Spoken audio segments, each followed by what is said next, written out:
No, definitivamente no voy a firmar eso. Alejandro Torres golpeó la mesa con fuerza, haciendo que los papeles saltaran.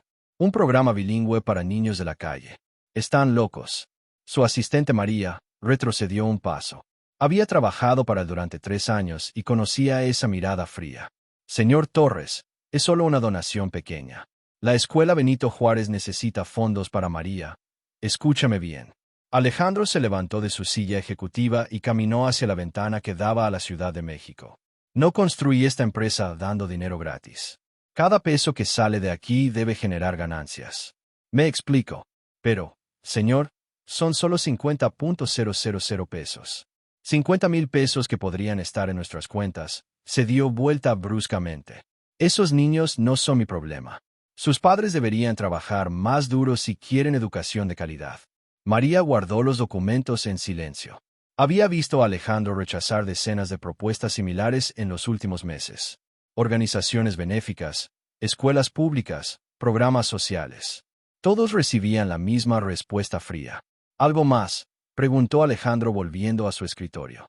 No, señor Torres, que tenga buena noche. Cuando María cerró la puerta, Alejandro sonrió con satisfacción. En los 35 años había convertido su pequeña empresa de software en un imperio tecnológico. No había lugar para sentimentalismos en el mundo de los negocios. Eran las 10 de la noche cuando finalmente salió de su oficina. El edificio estaba vacío. Solo se escuchaban sus pasos resonando en el mármol del vestíbulo. Su Mercedes negro lo esperaba en el estacionamiento, reluciente bajo las luces de la ciudad. Al conducir por las calles de Polanco, Alejandro repasaba mentalmente las cifras del día. Las ganancias habían aumentado un 15% este mes. Pronto podría comprar ese penthouse que había visto la semana anterior. Un semáforo en rojo lo obligó a detenerse. Mientras esperaba, notó una figura pequeña sentada en la banqueta. Una niña de unos 10 años, con ropa sucia pero no rota, escribía algo en un cuaderno bajo la luz de un farol. Una niña escribiendo a estas horas, murmuró Alejandro. El semáforo cambió a verde, pero algo lo hizo quedarse inmóvil. La niña levantó la vista y sus ojos se encontraron por un segundo. No había súplica en esa mirada, solo una extraña dignidad que lo sorprendió. Otros autos comenzaron a tocar el claxon detrás de él. Alejandro pisó el acelerador y siguió su camino, pero la imagen de la niña quedó grabada en su mente. Al llegar a su departamento en Las Lomas, se sirvió un whisky y se sentó frente al ventanal. La ciudad se extendía ante él como un mar de luces, pero no podía sacarse de la cabeza a esa pequeña escritora nocturna. Debe ser solo otra niña pidiendo limosna, se dijo a sí mismo. Seguramente sus padres la mandan para dar lástima. Pero mientras se preparaba para dormir, la imagen persistía. Había algo diferente en ella. No estaba pidiendo dinero, simplemente escribía. A la mañana siguiente, Alejandro llegó temprano a la oficina. Durante la junta con los inversionistas japoneses, no logró concentrarse completamente. Sus socios notaron su distracción. Torres-san, ¿está todo bien?, preguntó el señor Yamamoto. Por supuesto, solo estaba calculando las proyecciones para el próximo trimestre. Pero esa noche cuando salió de trabajar tomó la misma ruta, y ahí estaba otra vez la niña en el mismo lugar escribiendo en su cuaderno bajo la misma luz amarillenta. Esta vez Alejandro estacionó su auto. Caminó lentamente hacia ella, sus zapatos italianos resonando en el pavimento. «Hola», dijo deteniéndose a unos metros de distancia. La niña levantó la vista. Sus ojos eran grandes y oscuros, con una madurez que no correspondía a su edad. «Buenas noches, señor. ¿Qué escribes ahí?». Ella cerró el cuaderno protectoramente contra su pecho. «Historias. Historias». Alejandro se sintió genuinamente curioso. ¿Cómo cuáles? La niña lo estudió por un momento como evaluando si podía confiar en él. Historias sobre personas que perdieron su camino, dijo finalmente, y sobre cómo algunos lo encuentran de nuevo. «Me llamo Lucía», dijo la niña, manteniendo el cuaderno pegado a su pecho. «¿Y usted?». Alejandro dudó un momento. Nunca daba su nombre a extraños en la calle, mucho menos a niños sin hogar. Alejandro respondió finalmente. «¿Por qué escribes aquí? ¿No tienes casa?». Lucía sonrió con tristeza, pero sin autocompasión. Tenía una casa y una familia también, pero a veces las cosas cambian muy rápido. Se sentó mejor en la banqueta, dejando espacio para que Alejandro se sentara si quería. Él miró sus pantalones de marca y dudó. Pero algo en la actitud serena de la niña lo convenció. ¿Qué les pasó a tus padres? Un accidente hace 2 años. Papá manejaba un taxi y mamá trabajaba limpiando oficinas. Una noche llovía mucho y Lucía se encogió de hombros. El seguro no cubrió todo. Perdí la casa, la escuela, todo. Alejandro sintió una punzada extraña en el pecho.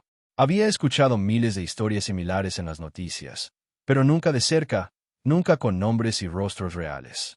¿Y no tienes familia, abuelos, tíos? Tenía un tío, Roberto, pero desapareció después del funeral. Creo que también tengo una abuela en Guadalajara, pero nunca la he visto. Mamá no hablaba mucho de su familia. Lucía abrió su cuaderno cuidadosamente. Las páginas estaban llenas de una letra pequeña y pulcra. Mire, esta historia la escribí ayer, dijo señalando una página. Es sobre un hombre que tenía tanto dinero que construyó muros alrededor de su corazón para protegerlo, pero al final los muros lo dejaron solo adentro. Alejandro leyó las primeras líneas. La prosa era simple, pero poderosa. Había algo inquietante en esas palabras escritas por una niña de 10 años. ¿Por qué escribe sobre eso? Porque veo muchas personas así en la ciudad. Tienen carros bonitos y ropa cara, pero caminan como si cargaran piedras en los hombros. Las palabras de Lucía atravesaron las defensas de Alejandro como flechas certeras. Se reconoció en esa descripción más de lo que quería admitir. ¿Y dónde duermes? Hay un albergue cerca de aquí, pero cierran muy temprano y abren muy tarde. Me gusta venir aquí en las noches porque hay luz y está tranquilo. Alejandro observó el lugar. Era una esquina cualquiera en una zona semicomercial, nada especial. Pero Lucía había convertido ese pequeño espacio en su refugio nocturno. ¿Y de qué vives? La gente a veces me da monedas y hay una señora que tiene un puesto de tacos, que me regala lo que le sobra. Se llama Doña Carmen. Dice que le recuerdo a su nieta. La naturalidad con que Lucía describía su vida conmovió a Alejandro. No había dramatismo ni autocompasión, solo hechos expuestos con una dignidad que él raramente veía en su mundo empresarial. Nunca fuiste a la escuela. Los ojos de Lucía se iluminaron por primera vez. Sí, iba a la escuela Benito Juárez. Tenía un programa muy bonito donde enseñaban en español y en inglés. Mi maestra favorita era la señorita Santos. Ella fue quien me enseñó a escribir historias. Alejandro sintió que el corazón se le detenía. La escuela Benito Juárez, el mismo nombre que había escuchado esa mañana en los documentos que rechazó. ¿Y por qué ya no vas? Cerraron el programa. Dijeron que no tenían dinero para seguirlo. Ahora solo dan clases normales. Pero yo no puedo pagar los libros ni el uniforme. La señorita Santos tuvo que buscar trabajo en otra escuela. La culpa golpeó a Alejandro como un martillo. Su decisión de rechazar el financiamiento había contribuido directamente a destruir el futuro educativo de niños como Lucía. ¿Te gustaría volver a estudiar? Claro, exclamó Lucía, sus ojos brillando. Quiero ser escritora de verdad algún día y también quiero ayudar a otros niños como yo. La señorita Santos decía que la educación es la única cosa que nadie te puede quitar una vez que la tienes. Alejandro se quedó en silencio, procesando todo lo que había escuchado. Esta niña, sin hogar y sin recursos, tenía más sabiduría y dignidad que muchos de sus socios millonarios. Lucía dijo finalmente, ¿qué dirías si te dijera que quizás puedo ayudarte a volver a la escuela? Ella lo miró con sospecha. ¿Por qué haría eso? Ni siquiera me conoce. Porque Alejandro buscó las palabras correctas. Porque creo que tus historias tienen razón. Y tal vez es hora de que algunos de nosotros derribemos esos muros. Alejandro no durmió esa noche. Caminaba de un lado a otro en su departamento con el whisky intacto en la mesa. Las palabras de Lucía resonaban en su mente como campanas. A las 6 de la mañana llamó a María. Necesito todos los documentos sobre la escuela Benito Juárez que rechacé ayer. Señor, son las 6 de la mañana. María, tráelos ahora y también contacta al mejor abogado de familia que conozcas y a una trabajadora social. ¿Está todo bien? No, nada está bien, pero vamos a arreglarlo. Cuando llegó a la oficina, los documentos lo esperaban en su escritorio. Leyó cada página con atención. La escuela había solicitado 50,000 pesos para mantener su programa bilingüe. Sin ese dinero, 17 niños de escasos recursos se quedaron sin educación de calidad. Entre los nombres de los afectados no aparecía Lucía Hernández, pero Alejandro sabía que ella era una víctima invisible de su decisión. María firma la autorización que transfieran 100,000 pesos a la escuela Benito Juárez hoy mismo. 100,000, pero el documento dice 100,000. Y diles que quiero hablar con la directora esta tarde durante toda la mañana. Alejandro no pudo concentrarse en las juntas. Sus socios notaron su comportamiento extraño, pero él no ofreció explicaciones. A las 3 de la tarde recibió una llamada. Señor Torres, soy la licenciada Patricia Vega, directora de la escuela Benito Juárez. No puedo creer su generosidad. Los niños podrán volver a programa el próximo mes. Directora, necesito pedirle un favor. A special. Hay una niña llamada Lucía Hernández. Perdió a sus padres hace 2 años y no ha podido regresar a estudiar. Lucía. Claro que la recuerdo. Una niña extraordinaria. La señorita Santos siempre hablaba de su talento para escribir. ¿Sabe dónde está? La encontré. Quiero que regrese a su escuela. Yo me haré cargo de todos los gastos. Será un honor tenerla de vuelta. Esa noche, Alejandro llegó temprano a la esquina donde Lucía escribía. Ella ya estaba ahí con su cuaderno abierto. Hola, le dijo sentándose a su lado sin importarle el traje. Pensé que no regresaría, respondió Lucía, sorprendida. Tengo algo que decirte, pero primero necesito confesarte algo. Alejandro respiró profundo.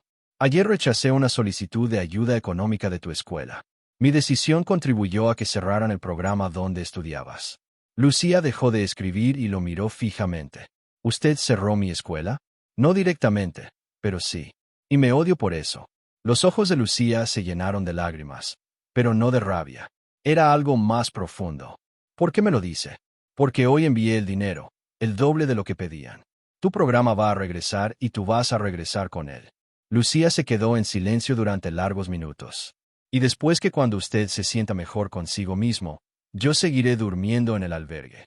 La honestidad brutal de la niña lo desarmó completamente. No, eso no va a pasar. Lucía, quiero que vengas conmigo esta noche. ¿Qué? Llamé a un abogado y a una trabajadora social. Quiero iniciar el proceso para convertirme en tu tutor. Quiero darte un hogar. Lucía retrocedió asustada. ¿Por qué haría eso? Ni siquiera me conoce. Porque en 2 días me has enseñado más sobre la vida que 35 años de éxito empresarial. Porque tus historias me mostraron lo que me había convertido. ¿Y por qué? Alejandro luchó con las palabras. Porque creo que necesito salvarte tanto como tú necesitas ser salvada. Y si no funciona, y si se arrepiente, no va a pasar, te lo prometo. Lucía cerró su cuaderno lentamente. Puedo llevar mis historias. Puedes llevar todo lo que quieras y vas a escribir muchas más. Y la señorita Santos va a regresar también. Ya hablé con ella. Empieza la próxima semana. Por primera vez desde que se conocieron, Lucía sonrió completamente. Está bien, pero tengo una condición. ¿Cuál? Quiero seguir viniendo aquí algunas noches. Este lugar me ayuda a escribir. Alejandro asintió. Pero no sola. Yo te acompañaré. Lucía guardó su cuaderno en una bolsa de plástico y se levantó. ¿Su carro es ese negro tan grande? Sí. Nunca me había subido a un carro así. Mientras caminaban hacia Mercedes, Alejandro sintió que su vida había tomado un rumbo completamente nuevo y por primera vez en años ese cambio no lo asustaba. El hotel donde Alejandro llevó a Lucía esa noche no era lujoso, pero era limpio y seguro. Mientras ella se duchaba por primera vez en semanas, él hizo llamadas desde el lobby. Licenciado Ramírez, necesito que acelere todos los trámites de tutela. Sí, entiendo que toma tiempo, pero quiero que Lucía esté protegida legalmente lo antes posible. La trabajadora social llegaría mañana temprano para evaluar la situación. Alejandro sabía que el proceso sería complicado, pero tenía recursos y determinación. Cuando Lucía salió del baño, con ropa limpia que Alejandro había comprado en la tienda del hotel, parecía una niña completamente diferente, pero sus ojos seguían teniendo esa misma profundidad. ¿Tiene hambre?, preguntó Alejandro. Podemos pedir servicio a la habitación. No estoy acostumbrada a tanta comida. Mejor algo sencillo. Pidieron sándwiches y jugo. Mientras comían, Lucía sacó su cuaderno. ¿Quiere que le lea otra historia? Me encantaría. Lucía pasó las páginas hasta encontrar lo que buscaba. Esta es sobre una escuela que era como un barco. Los niños subían cada día para navegar hacia su futuro. Pero un día el barco se quedó sin combustible y no pudo zarpar más. Alejandro escuchó cada palabra. La metáfora era simple pero poderosa. ¿Y qué pasó con los niños?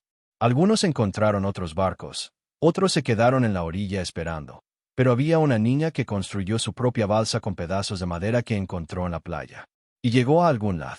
«Oh, todavía no termino esa historia», sonrió Lucía, «pero creo que sí va a llegar». A las 9 de la noche, Alejandro marcó el número de la directora Patricia Vega. «Señor Torres, qué sorpresa escuchar de usted tan tarde». «Directora, perdone la hora, pero tengo una petición especial. ¿Sería posible que mañana por la noche me permita llevar a Lucía a ver su antigua escuela?» «Por supuesto, pero está cerrada por las vacaciones». «Lo sé. Solo queremos caminar por los pasillos. Creo que será importante para ella». «Entiendo. Yo los acompaño». A las 8.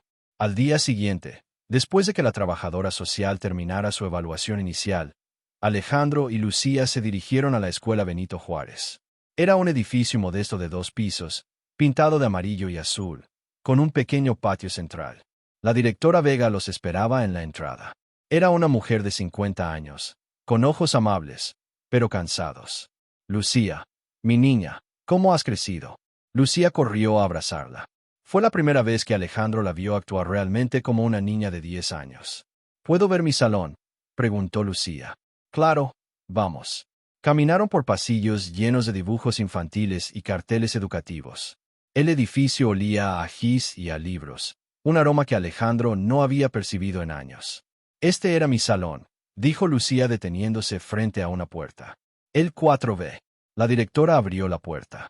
El aula estaba vacía, con las sillas apiladas sobre los escritorios, pero Lucía caminó directamente hacia un escritorio cerca de la ventana.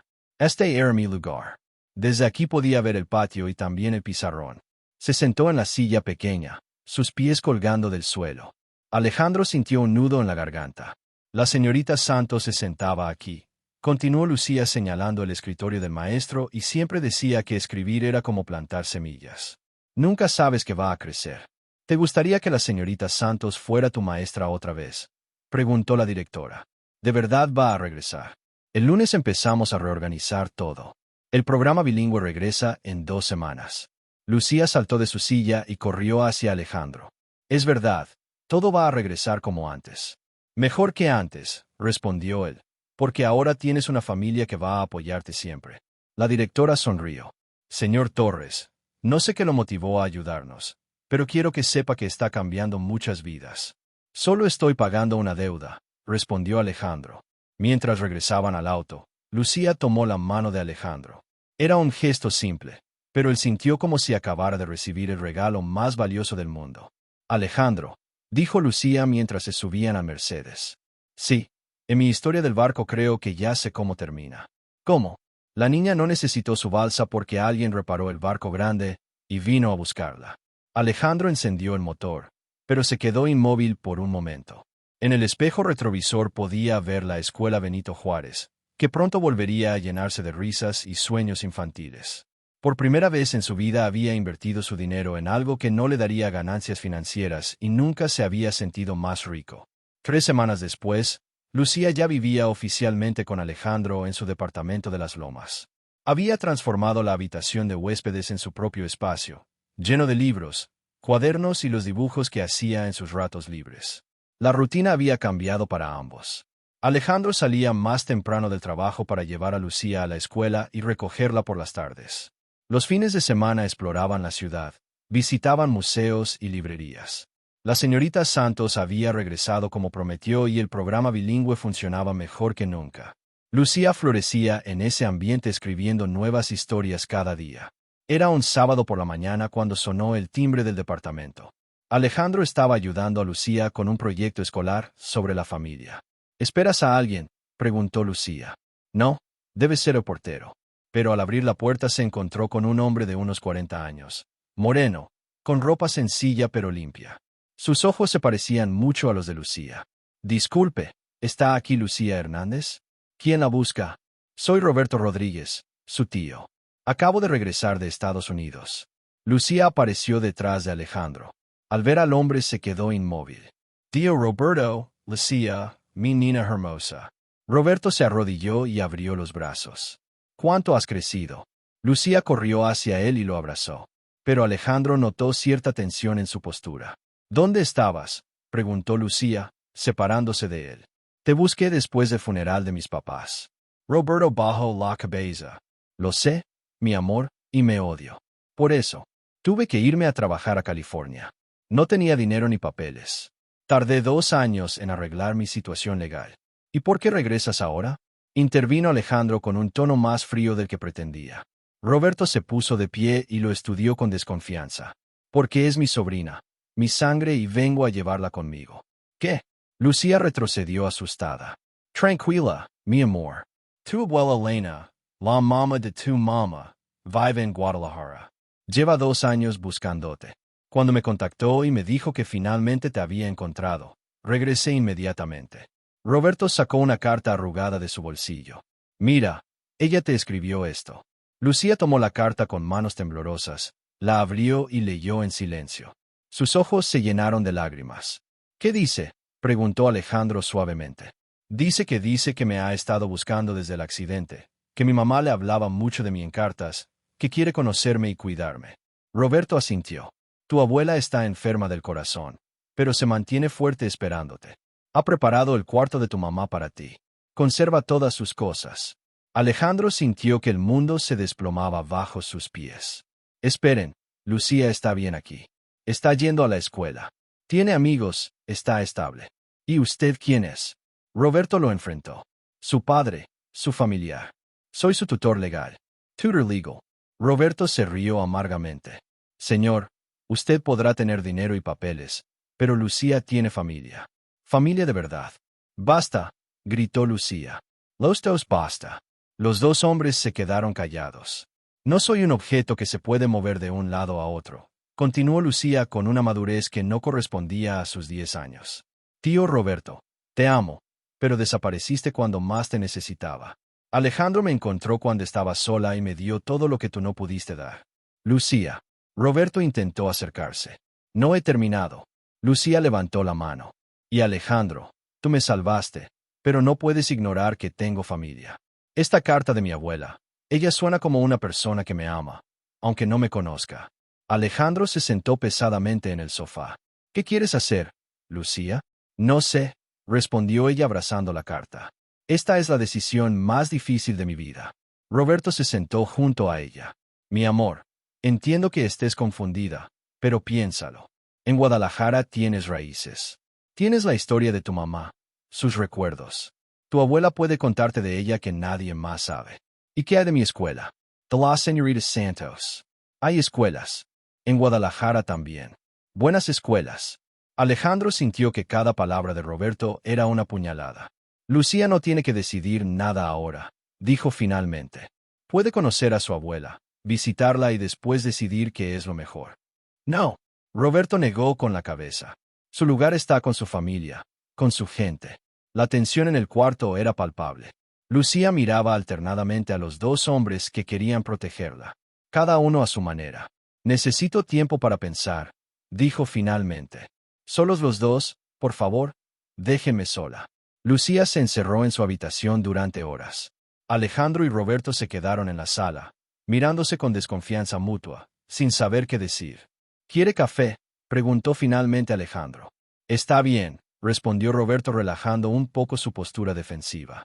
Mientras Alejandro preparaba el café, Roberto observó el departamento, los muebles costosos, la vista impresionante de la ciudad, las obras de arte en las paredes. Tiene una vida bonita aquí, dijo Roberto cuando Alejandro regresó con las tazas. Lucía se lo merece. Ha sufrido demasiado. ¿Usted tiene hijos, Alejandro? Negó con la cabeza. Nunca quise tenerlos. Estaba demasiado ocupado construyendo mi empresa.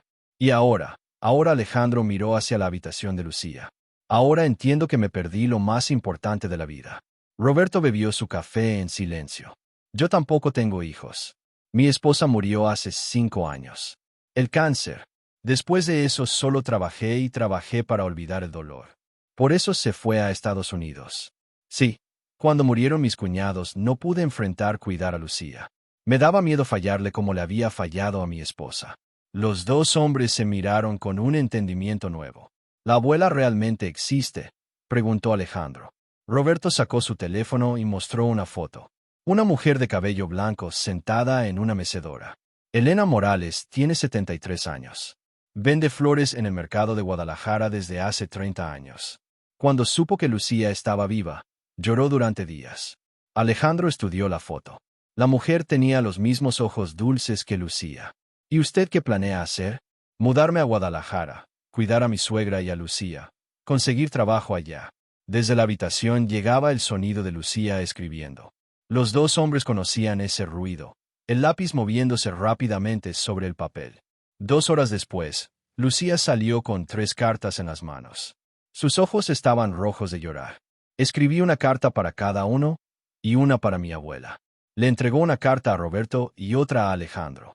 Léanlas, por favor, en voz alta. Quiero que los dos escuchen lo que siento. Roberto abrió su carta primero. Querido tío Roberto, te amo porque eres la sangre de mi mamá. Durante 2 años soñé contigo esperando que regresaras. Pero también aprendí a vivir sin ti. Entiendo por qué te fuiste, pero me dolió mucho sentirme abandonada. Si decides quedarte ahora, necesito saber que nunca más te vas a ir cuando las cosas se pongan difíciles. Roberto tragó saliva y siguió leyendo. También entiendo que quieras llevarme con mi abuela. Ella suena como una persona maravillosa y quiero conocerla. Quiero saber cosas de mi mamá que solo ella puede contarme, pero tengo miedo de dejar todo lo que he construido aquí. La voz de Roberto se quebró, pero continuó hasta el final. Ahora era el turno de Alejandro. Abrió su carta con manos temblorosas. Querido Alejandro, tú me salvaste cuando yo ya no creía que alguien lo haría.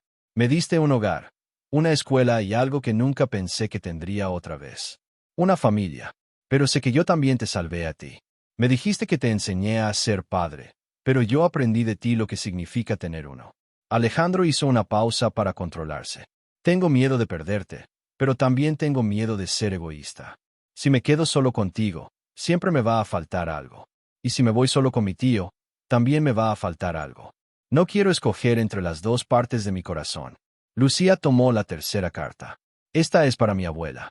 Le digo que quiero conocerla, pero que también tengo una nueva familia aquí y que necesito tiempo para encontrar una manera de no perder a ninguno de ustedes.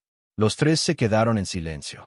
Afuera, la Ciudad de México seguía su ritmo frenético, pero dentro del departamento el tiempo parecía haberse detenido. Lucía dijo finalmente a Alejandro, ¿qué necesitas de nosotros? Necesito que dejen de pelear. Necesito que entiendan que los amo a los dos de maneras diferentes. Y necesito que me ayuden a encontrar una solución donde nadie pierda. Roberto Moreau, Alejandro. ¿Usted qué opina? Opino que Lucía es la más sabia de los tres y que tenemos que encontrar una manera de hacer esto funcionar. Lucía sonrió por primera vez en todo el día. Tengo una idea, pero necesito que los dos prometan escucharme hasta el final antes de decir que no. Los dos hombres asintieron. Los escuchamos, mi amor, dijo Roberto. Y Lucía comenzó a explicar su plan. Lucía se sentó en el sofá entre los dos hombres con el cuaderno en sus piernas. Había dejado las cartas sobre la mesa de centro como recordatorios silenciosos de los sentimientos que todos acababan de compartir. Mi plan es así. Comenzó mirando alternadamente a Roberto y a Alejandro. Durante el año escolar vivo aquí en Ciudad de México con Alejandro y contigo, tío Roberto. ¿Conmigo? Roberto frunció el ceño, confundido. Sí, quiero que te quedes aquí. Que busques trabajo y vivas con nosotros. Alejandro tiene un departamento muy grande. Miró a Alejandro esperando su reacción. Alejandro asintió lentamente. Continúa. Y durante las vacaciones de verano, los tres viajamos a Guadalajara para estar con mi abuela. 2 meses completos. Así puedo conocerla, aprender sobre mi mamá y mantener viva esa parte de mi familia.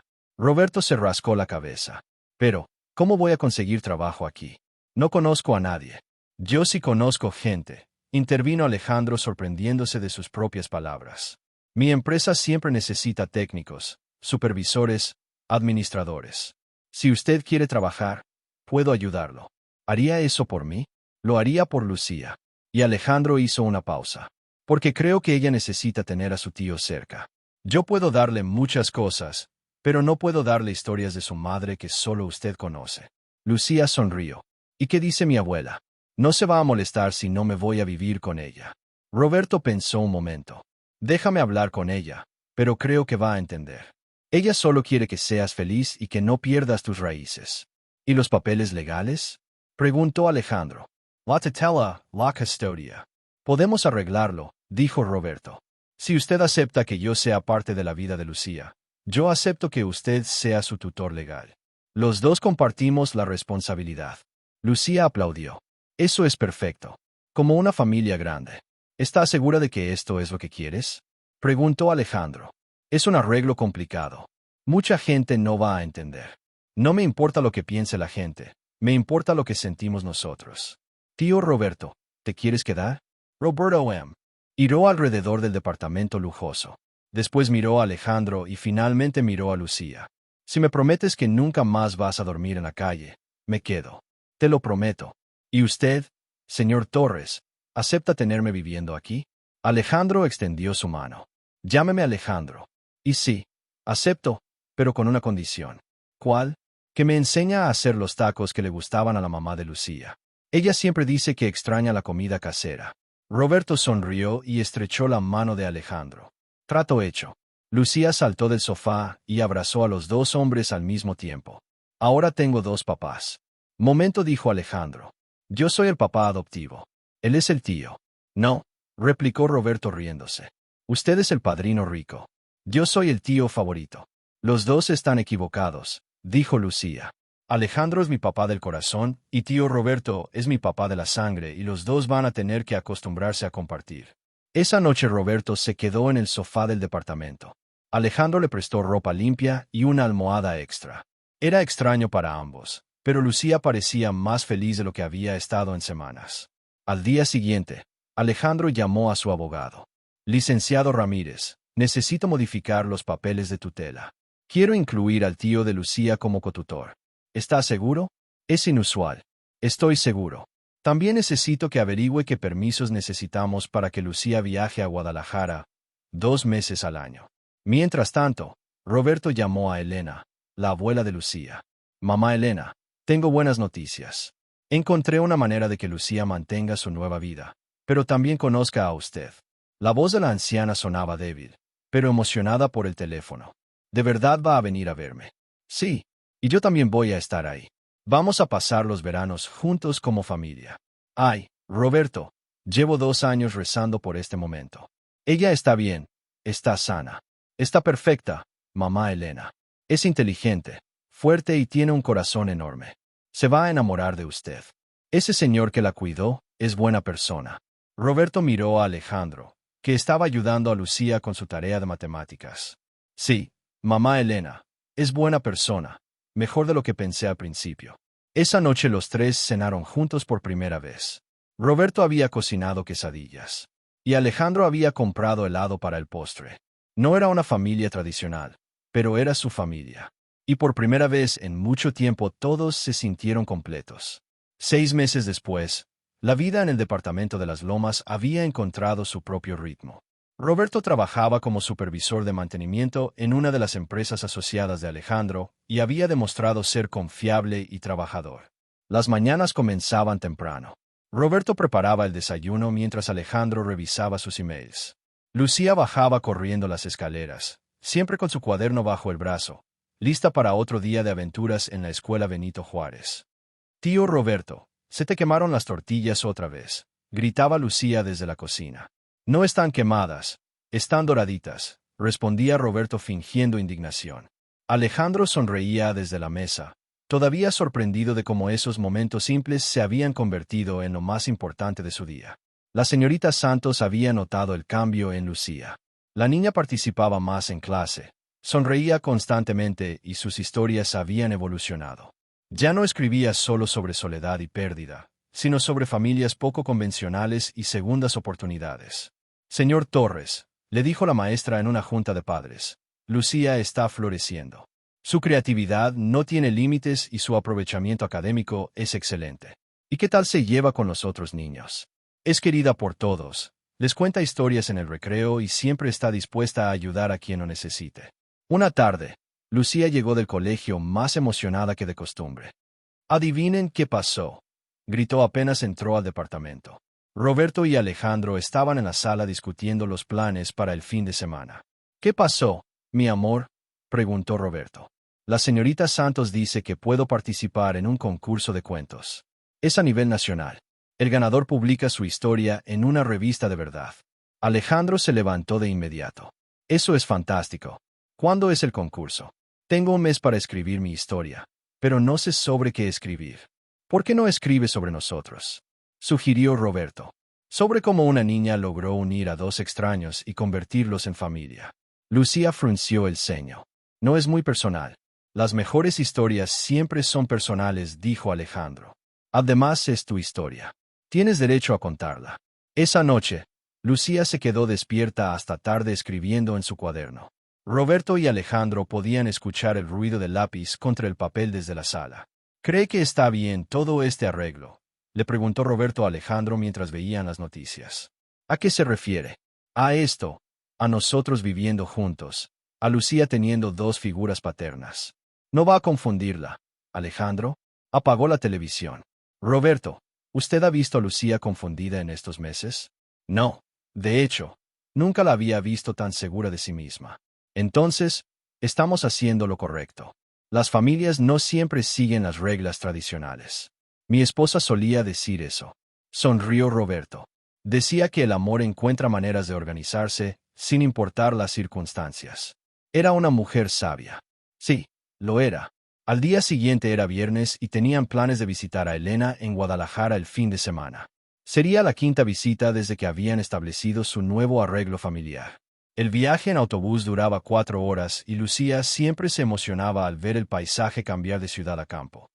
Miren, ya se ven los cerros, gritó pegando la cara a la ventana.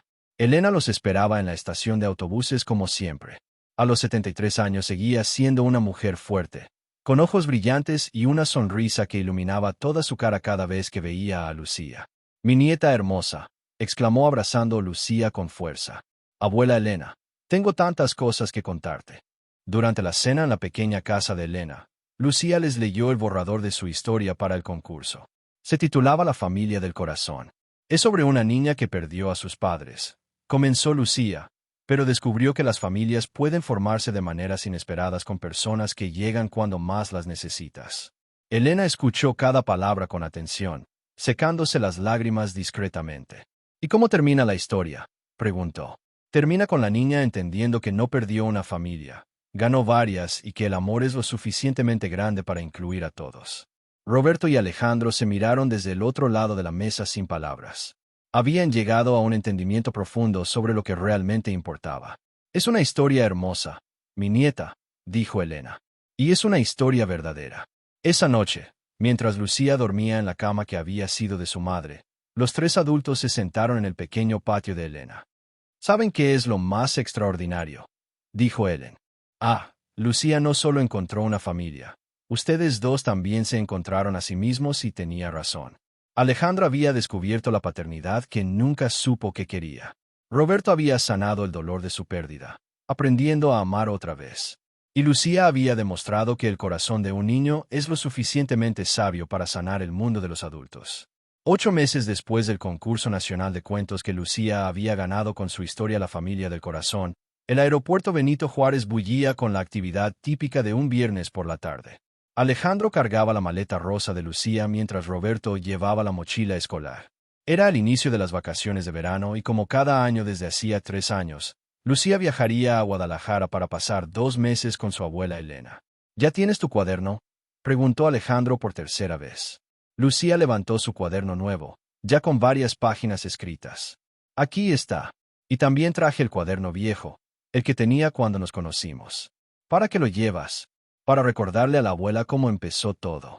Además, quiero leerle las primeras historias que escribí en la calle». Roberto sonrió. «Tu abuela va a llorar cuando escuche esas historias». «Ya lo sé, pero son lágrimas buenas de las que te ayudan a sanar». En la sala de espera, Lucía escribía en su cuaderno mientras esperaban el anuncio de su vuelo. Alejandro y Roberto la observaban todavía maravillados por la concentración con que la niña de ahora 13 años se dedicaba a sus historias. «¿Qué escribes ahora?», preguntó Roberto. «Una historia nueva se llama El aeropuerto de los reencuentros. Es sobre una niña que aprendió que los aeropuertos no son lugares de despedidas, sino de promesas de regreso». Alejandro sintió el nudo familiar en la garganta. Cada vez que Lucía viajaba a Guadalajara, experimentaba una mezcla de orgullo y nostalgia. «Señores pasajeros del vuelo 7 con destino a Guadalajara, Ese es mi vuelo. Lucía cerró el cuaderno y se levantó de un salto.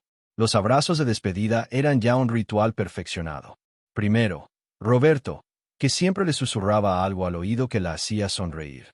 Después Alejandro, que trataba de ser fuerte, pero invariablemente se emocionaba. Cuida mucho a tu abuela, le dijo Alejandro, y escribe todas las historias que puedas. Me van a extrañar cada día. Respondieron Roberto y Alejandro al unísono provocando la risa de Lucía. Yo también os voy a extrañar, pero ya saben que siempre regreso. Lucía caminó hacia la puerta de embarque, volteando cada pocos pasos para saludar con la mano. Su cuaderno sobresalía de su mochila de mano como un compañero inseparable. Roberto y Alejandro se quedaron viendo hasta que la perdieron de vista. ¿Cree que alguna vez deje de doler verla partir?, preguntó Roberto. Espero que no, respondió Alejandro. Significa que la amamos. De regreso al departamento, los dos hombres se instalaron en su rutina de verano sin Lucía. Roberto cocinaba para 2 en lugar de 3, y Alejandro trabajaba menos horas para llegar temprano a casa. Habían aprendido a disfrutar también de su amistad construida sobre el amor compartido hacia la niña que había cambiado sus vidas. En Guadalajara, Lucía abrazaba a Elena en el pequeño aeropuerto. A los 76 años, la abuela se había mantenido fuerte, sostenida por la alegría de esos veranos con su nieta. ¿Cómo están mis muchachos?, preguntó Elena mientras manejaban hacia su casa. Alejandro sigue trabajando demasiado, pero ahora llega temprano los viernes para hacer pizza conmigo y tío Roberto aprendió a hacer chilaquiles como los hacía mi mamá. ¿Y tú? ¿Cómo estás, mi nieta?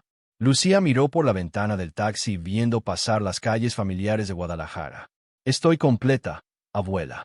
Tengo una vida en México y una vida aquí. Tengo historias del presente y historias del pasado. Tengo a las personas que escogí y a las personas que me escogieron. Elena tomó la mano de Lucía. Eso es lo más hermoso que puede tener una persona. Esa noche, en el pequeño cuarto que había sido de su madre, Lucía escribió en su cuaderno: Hoy empezaron mis vacaciones en Guadalajara, pero ya no son vacaciones de una vida interrumpida. Son la continuación de una vida completa. Hace 4 años, cuando escribía en las calles de México, pensaba que las historias eran para escapar de la realidad. Ahora sé que las historias son para entender la realidad y hacerla más bella. Mañana la abuela Elena me va a enseñar a hacer las empanadas que le gustaban a mi mamá. Roberto y Alejandro me van a llamar por teléfono como hacen todas las noches y yo voy a seguir escribiendo porque aprendí que las mejores historias no tienen final, solo tienen nuevos capítulos. Cerró el cuaderno y lo puso en la mesita de noche junto al cuaderno viejo que había llevado desde México. 2 cuadernos como 2 vidas que se habían unido para formar una sola historia. Afuera, Guadalajara dormía bajo las estrellas. En México, Roberto y Alejandro hacían lo mismo.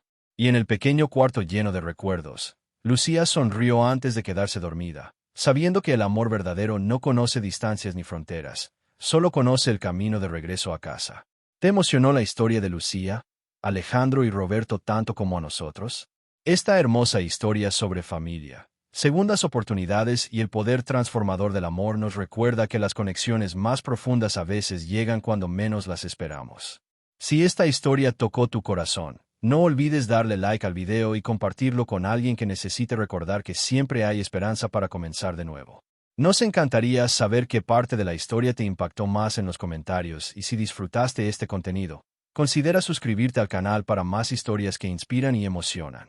Cada historia que compartimos busca conectar corazones y recordarnos que, sin importar nuestras circunstancias, todos merecemos amor y una segunda oportunidad. Por cierto, cuéntanos de qué país nos estás viendo. Nos fascina saber que nuestras historias llegan a corazones de todo el mundo hispanohablante.